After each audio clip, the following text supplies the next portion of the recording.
Family and fellow soldiers, I'm the professor, and this is the moment of truth. So Donald Trump has already announced that he's going to run for president. Again. Hands up, who didn't see this one coming years ago? So what do I think about that? Well, I think Donald Trump is not for us, so nothing's changed in that regard. However, having an unrepentant racist back in the White House will force people to have to get up and act. Donald Trump has certainly not turned over any new leaves, and neither has that gang of reprobates that he calls his supporters. Donald Trump said from the get-go that he wasn't going to do anything for black people, and he kept his word. Compare that, on the other hand, to Jim Crow Joe Biden, who gave us specific promises, among them a White House-level police accountability commission and a lift every voice plan, whatever the hell that's supposed to mean. But before he'd even taken the oath of office, Biden already had gone back on all of that. I guess that's what he meant when he said he had black people's backs, huh? Because that's where he put the knife. Donald Trump is not our friend. He should not get our support. His attacks against the black community over the decades have been reprehensible, damaging, and cost us dearly. I just need you to stop letting people use that Jedi mind trick that the enemy of my enemy is also my friend, because that ain't true. White power understood a long time ago that the best way to win a war is to control both sides. So no matter which enemy of your enemy you're choosing, it's still your enemy. Hell, even the sexual predator Mo Lester Moonves himself said that he didn't think Trump was good for America, but that he was great for ratings. See, these white supremacists, they're only looking out for their own interests. They're pulling the strings, okay? There are no good guys to root for in this fight. And trying to find the lesser of two evils, that's like deciding whether you want to be gang raped in prison or shanked multiple times. It's a distinction without a difference. And it's not as if the Democrats are prioritizing black people's concerns. A bipartisan group of senators are putting their heads together to write legislation to protect same-sex marriage from any Supreme Court challenges. Now that's the headline that the white media's been putting all over the place. Same-sex marriage bill, LGBT marriage bill. But as it turns out, this bill is about more than same-sex marriage. They decided to include another group because I guess they figured that same-sex marriage alone wouldn't have that much support. And guess who they decided to throw into the mix? Today, the Senate is set to hold a first vote on a marriage equality bill. The bill would enshrine into law the right to both gay and interracial marriage. Majority Leader Senator Chuck Schumer calls the effort, quote, as personal as it gets for many of us. A date for a final vote will be set after today's test vote. Take it straight to Capitol Hill. Breaking news where the Senate is holding a key test vote on the Respect for Marriage Act, landmark legislation that would federally codify the right to both same-sex and interracial marriage. So this is not just about same-sex marriage, at least not in the wording of it. They're also saying, well, we're going to include interracial marriage in that too. This makes absolutely no legal or judicial sense at all. Interracial marriage hasn't been challenged since Loving v. Virginia, which, by the way, was a white man who wanted to be able to marry the black female that he had been involved with since she was a preteen. So why are they bringing interracial marriage into this? Even as radically deranged as this Supreme Court is, they're not saying anything about interracial marriage. Besides, Clarence Thomas is in an interracial marriage. You truly believe that he's going to be voting against his own marriage? Of course not. So why add interracial to this? Because this is political piggybacking off of the historical oppression of black people. The fact that this came out of the Senate happens to be indicative as well. Chuck Schumer, who's the Senate Majority Leader, his daughter is LGBT. So obviously this is very important to him. And as far as he's concerned, this is something that it's imperative must pass because he has a personal connection to it. Okay, that's fine. I have no problem with that. But black people have absolutely nothing to do with this and shouldn't be included. But this is the political game that they're playing. And it's a very cynical one. Because Chuck Schumer is not lifting a finger or saying a word on behalf of black people. You have Republicans and Democrats coming together discussing a federal law to protect gay marriage. So bipartisanship is alive and well in D.C., just not for black people. The LGBT community is not as numerous as the black vote, but they get priority because white supremacy is not based on homophobia or transphobia. White supremacy is based on anti-black racism. So all of you Biden bots out there, all you clowns who said that Biden would fulfill his promises to black people because, quote, he knows what will happen if he doesn't, I want to know where y'all are at. I've been trying to find you for the last 2 years. You're still in hiding. Biden and the Democrats didn't make any public promises to the LGBT community, mainly because they didn't have to. But the moment that even one of their issues was merely threatened, nobody's reversed the LGBT marriage Supreme Court ruling, by the way, but merely the possibility of it somewhere down the road. And Democrats are moving to act now. They're not waiting to see what happens. They're not making excuses either. It was the murder of George Floyd and the uprisings across the country that swept the Democrats to power in 2020. So where's the Democrats' actions on qualified immunity been at for the last 2 years? Have they done anything on it? Where's the Democrats' action on anything for us? Anything that tangentially pertains to us? Shelby v. Holder, the Supreme Court ruling that overturned the Voting Rights Act's pre-clearance clause, that's the part of the Voting Rights Act that requires the southern states, like, say, Florida, to have to submit their congressional and district voting lines for federal approval before they can enact them. That was a decade ago, and Democrats haven't done anything about that. But this also tells you about the Republicans, too. Both political parties can find common ground on issues so long as it's for everyone except us. So why do they prioritize white votes over us? They outnumber you is what they say. That's why we prioritize white votes over you. They outnumber you. Then why do they prioritize minority groups over us? The Hispanic group up until only a few years ago was not more numerous than us, but they never prioritized black people's interest at all. Well, what about these other groups? Well, they've got more disposable income than you. Of course, these are all just excuses. Black people have shown that we can decide who gets into office, and that's more valuable than a bag of gold. Because a constituency that has numbers and mobilizes and consistently consolidates their vote behind a single candidate, regardless of how many ads the opponent runs, that's more important than the campaign contributions from anyone. So there will always be an excuse for why black people have to be overlooked no matter what. Every other group is given incentives to vote, whether they supported the Democrats or the Republicans or not.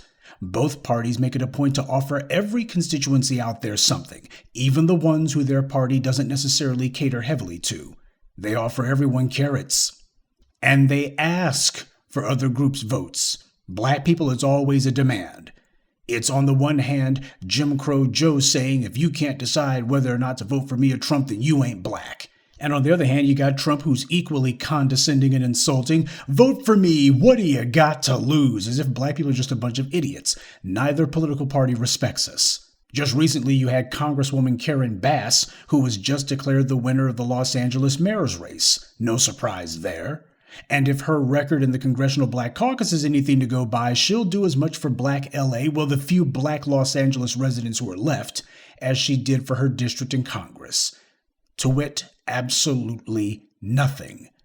The only Black enclave in LA that's growing are the poor denizens of Skid Row. And what has Karen Bass said she's going to be doing specifically to get black folks off of Skid Row and into housing? What she said that she's going to do to stop these Latino gangs and politicians from attacking black people? What she said she's going to do for Black LA? Nothing. Because like Kamala Harris, Karen Bass is climbing the ladder as she sees it. You had all these black celebrities who supported her, and like these Negro bootlicks in government, these black celebrities think that they've escaped blackness, or at the very least that they don't occupy the same place as the commoners like you and me. They're somebodies now, and they're looked upon differently by white power than you and me. That's what all of these bootlicks and these corrupt politicians and black celebrities have in common.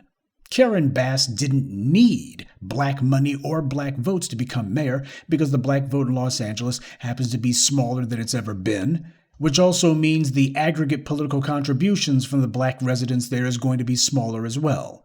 So, the same way these black celebrities are mostly catering to white media executives and hoping to appeal to a white audience, that's what the Karen Basses are doing too. Now, if you'll notice the headline, the Los Angeles Times is saying that Karen Bass has become the first woman to lead LA. They didn't even say the first black woman. They said the first woman. And that tells you everything you need to know. This is about realigning the political machine. We need to get away from that word black. We don't need to be saying it quite so much, especially not when we're trying to appeal to all of these casual racists, read white moderates. So it's more important that they emphasize that this is the first woman to lead LA. See, with everybody else, it's the first Native American to be elected to Congress from the state of Alaska. Or it's the first gay person who's been elected from so-and-so. But even the few who are willing to go ahead and say that she's the first black woman to be elected mayor of LA, that doesn't do great things for black people. Hell, that doesn't even do great things for black LA. Well, what's left of it anyway. Tom Bradley was the first black mayor of LA, and he was the mayor who was in charge when the Rodney King beating happened and he didn't do nothing about it. And he led the charge not to respond to the LA riots either. No justice, no peace. Well, you didn't get justice, that's for sure. The white media is just throwing stuff against the wall. They're trying to push buttons again. They say the word black, and they want to see who will instinctively circle the wagons for so-and-so. This is why disciplining our vote is so important. Democrats were not expecting or looking to hold on to both the House and the Senate this time around. Their goal was just to make sure they didn't lose both of them. The political balancing act that white power does to provide for everyone who isn't black while at the same time having just enough bootlicks on the payroll to persuade some of us that they're trying, well, that's a very delicate balancing act. And a lot of you have to get out of the binary mentality of either Democrats or Republicans will be in power. You got to choose one or the other. Actually, you don't. What have I always told you? If you want to dial people in to be oppressed for the long term, you have to set up controlled opposition, a group who the oppressed will be convinced speaks for them, and that they just have to keep working at supporting this controlled opposition group, and one day these representatives will bring you justice. It's a treadmill to nowhere. False hope is the deadliest delusion of all. You will waste your entire life going nowhere on that treadmill, and you'll be oblivious as to why you never make progress. And then you will damn your children to the exact same fate. That is, until they eventually crush and grind all of you to powder. Most tyrannies fall when one group takes too much power into its own hands, because then everyone can clearly see who the oppressor is, and there's only one group to blame. You can't play the people one off against the other. That's why there weren't any uprisings before 2020, because there couldn't be. People were waiting for the first half-black president to actually do something. And when that didn't happen, instead they were going to be waiting for Hillary to win, because she was going to do something, hopefully. But then a dyed-in-the-wool white supremacist won office, and people realized there was one party in power, a party that was willing to destroy them. And faced with no choice but to stand up for themselves, the people rose up. And the enemy backed down. This isn't about Democrats or Republicans. Only pea-brains and short-bus lead-paint slurping morons think like that. This is about knocking the machine out of balance. What do you think groups like the Lincoln Project are about? They're not trying to help Democrats. The Lincoln Project is a collection of disaffected GOP establishment operatives like Steve Schmidt and others who found themselves on the outside looking in when Trump took over, and they've been trying to find a way to get back into the center of power ever since. True power understands that the enemy of my enemy is not my friend. Or to put it another way for the short bus crowd who keep acting like we ought to vote for the Republicans, we are a group. And groups don't have friends. Groups have interests. We have no permanent friends. We have no permanent enemies, only permanent interests. This isn't about a political party. It's about us. Look, nobody has absolute power. Organized groups have to find ways to control those who threaten them. That's why part of our credo is power, wealth, and influence. You have to come to terms with the fact that we will have to learn to control the enemies that we're not able to defeat outright. We have no friends, so stop talking like it. But here's the good news. We've got something far better than friends. We have family. You, the person listening to me, you're not alone. And I don't mean that merely in terms of online gatherings like this. I mean you're not alone in your own city. That's what the white media and their bootlicks don't want you to know. There's plenty of other black people in the place you live who see the lies and feel the same way you do. Even if they don't know it, they're waiting for someone to tell them that they're not alone. The same way you waited for the new voices of black media to tell you that you weren't alone in what you were thinking and feeling about the situation. That's why the enemy spends so much time and money trying to get pork chop preachers and political prostitutes together to try to mislead us. These corrupt and crumbling bootlicks have gathered a following, however ragged, but by doing so they've collected just enough people where they have some presence in the cities. And when folks like you and me go against what white power wants, some of the people who listen to these bootlicks and these false prophets, they'll be among us. We already know that, and that's deliberate. It's deranging the internal politics of the black community, and it works. But you know what also works? Purging these duplicitous and destructive elements. A lot of people, most people in fact, are sheep. Now that may not be the most polite thing to say, but it's the truth, and you know it. The sheep will follow whoever seems to be the strongest shepherd, or the shepherd they're most familiar with, because human beings are creatures of habit. And when they've spent years, if not decades, listening to well-dressed liars who they see shaking hands with white society, they're going to want to be close to that because their pulpit pimp calling himself a pastor is a somebody. They get to vicariously be a somebody too. They can brag that they go to such and such preacher's church, and they get to tell themselves that they're part of an important club. But the reality is they're not part of a club. They're part of a team. Team white supremacy. Now, a lot of them will stay on that team until the day they die, but a lot of them want off of that team. Problem is, they don't see another team to switch to. Well, that's where the black grassroots comes in. Now, as the black media, we put the message out there. This lets the people know that they're not alone and they're not crazy, but there's also a part each of you can play as well, to take this message that you found online and manifest it offline, in the real world. Right there where you live are people who are receptive to this message, just like you are. And what they're waiting for is for somebody to stand in front of them and tell them you have to choose. More of them than you would think see the truth for what it is. They know what these white supremacists and their bootlick misleaders tell them are a pack of lies, but they've been cowed into silence and apathy by a white media who's conditioned them to think that disagreeing with white power makes them a lone kook radical. Well, I'm here to tell you, recognizing the truth does not make you a radical. It makes you rational. That's why I keep reminding you of the lies the white media told about Michael Bloomberg's black support during his failed presidential campaign. The white media said that stop and frisk hadn't hurt Bloomberg's support among black people at all. He had black support despite stop and frisk. That's what they said. But then a few weeks later, his campaign imploded, and that same white media was forced to admit black people crushed his campaign. It was because of stop and frisk. The white media understands exactly how fragile their propaganda is, but what they don't know is whether you recognize this.